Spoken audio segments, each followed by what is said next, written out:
અને હવે જોઈએ સમાચારો વિસ્તારપૂર્વક તો રાજ્યમાં ધૂળની ડમરી ઉડે એવો પવન ફૂંકાવાની હવામાન વિભાગે આગાહી કરી છે।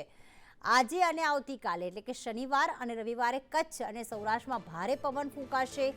મધ્ય અને ઉત્તર ગુજરાતમાં પણ ધૂળની ડમરી ઉડે તેવો પવન ફૂંકાશે, જેમાં ગાંધીનગર અમદાવાદમાં ધૂળની ડમરી સાથે પવન ફૂંકાશે। આ ઉપરાંત કચ્છ, બનાસકાંઠા, પાટણમાં પણ પવન ફૂંકાવાની શક્યતા।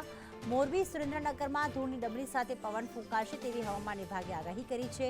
અને આ જ આગાહી દ્વારકા, જામનગર, પોરબંદર, જૂનાગઢ, ગીર સોમનાથ માટે પણ કરવામાં આવી છે। બોટાદ, રાજકોટમાં પણ ધૂળની ડમરી સાથે પવન ફૂંકાશે।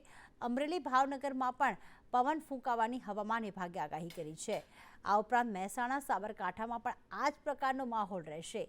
પંચમહાલ, આણંદ, ખેડા, મહીસાગર, દાહોદ, અરવલ્લી માં પણ ધૂળની ડમરી સાથે પવન ફૂંકાવાની આગાહી હવામાન વિભાગ દ્વારા કરવામાં આવી છે। તો રાજ્યભરના માછીમારોને દરિયો ન ખેડવા સૂચના આપવામાં આવી છે।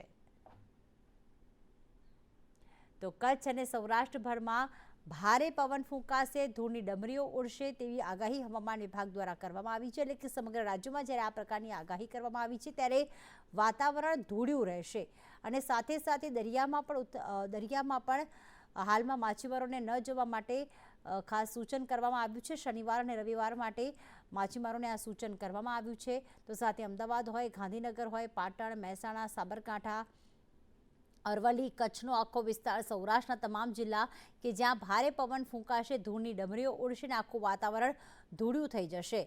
તો ખાસ આ પ્રકારની જ્યારે આગાહી કરવામાં આવી છે ત્યારે લોકોને ઓછી વિઝિબિલિટીનો સામનો પણ કરવો પડશે, કારણ કે ધૂળની ડમરીઓ ઉડવાના કારણે જે વાહન ચાલકો છે તેમને તકલીફોનો સામનો કરવો પડી શકે છે।